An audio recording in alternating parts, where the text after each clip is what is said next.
It was brought up earlier about the prospect of a hung parliament, and no one's ever really been able to explain to me why that might be a bad thing.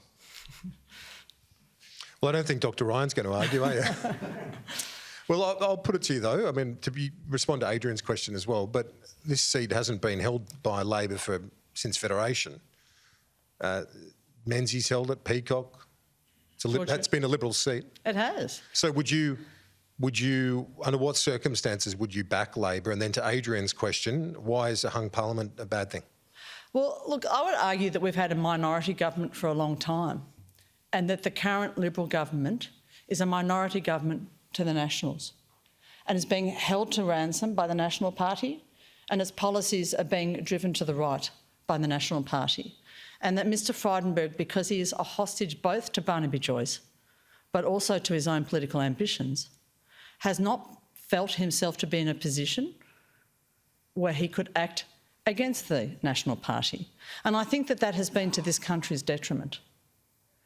If you look at what independents have achieved in the last 3 years, when we haven't had a hung parliament, the only bill that's been taken to Parliament on climate change was Ali Steggall's bill, independent. The only bill that's been taken to Parliament for an independent commission against corruption was Helen Haynes, independent. And the person who led the movement to stop the religious discrimination bill was Rebecca Sharkey, independent. So if independents like me are in a position where there is a hung parliament after the election, and we do have even more of a position to influence the government, I think that will be a positive thing. Under what circumstances would you back a Labor government? I've been very clear about this from the get-go, Kieran. I stand for action on climate change, effective and immediate action on climate change, and I feel that we have to have a federal ICAC. We need to take action on the lack of transparency in this country.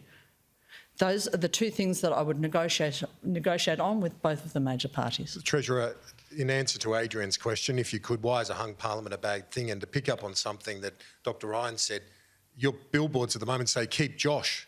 No Liberal Party mention. Are your colleagues, I ask you again, are they a drag on your vote?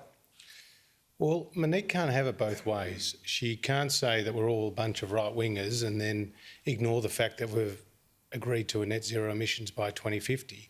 You can't say we're all a bunch of right-wingers and then it was on our watch that Australia achieved, and I'm very pleased to say, same-sex marriage equality through a plebiscite which got the public's buy-in to the result. The reality is that if you have a hung parliament, you'll have a lot greater uncertainty. And on both economic and national security issues, this will be very difficult.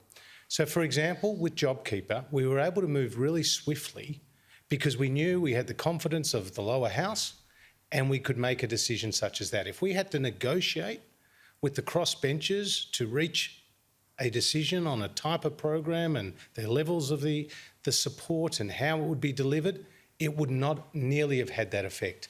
Similarly, if the Prime Minister of the day could not reach an agreement like AUKUS with the United Kingdom and the United States because, again, he didn't have the authority of a majority in the lower house, then that would be counterproductive to Australia's national interest. And so on the big issues of economic security and national security, we need the stability of government.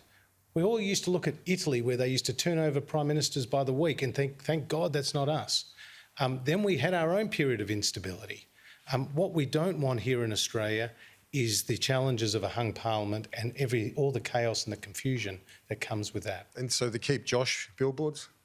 Well, again, that is, something that if people vote for me, people need to know that if they want to keep me as the local member, but they may have an issue with something that the Liberal Party has said or done, and they want to give us a kick for that, at the end of the day, that may not leave me as being the local member, which is, of course, not what I want. We've got